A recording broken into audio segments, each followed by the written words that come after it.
So నేనే చెప్పాను black colour shirt వేసుకో బాగుంటావు నువ్వు అందంగా అని చెప్పి, కానీ అందంగా లేవు.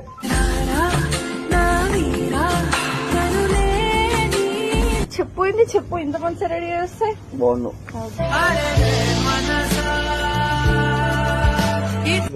ఓవర్ యాక్షన్ చేయకు గానీ.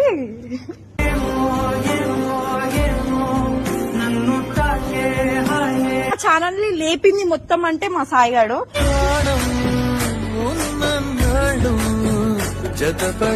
నా లైఫ్ లో నేను చూడని ప్లేసెస్ కూడా చూసిన, అది కూడా ఎవరితో అంటే వీళ్ళతోటే.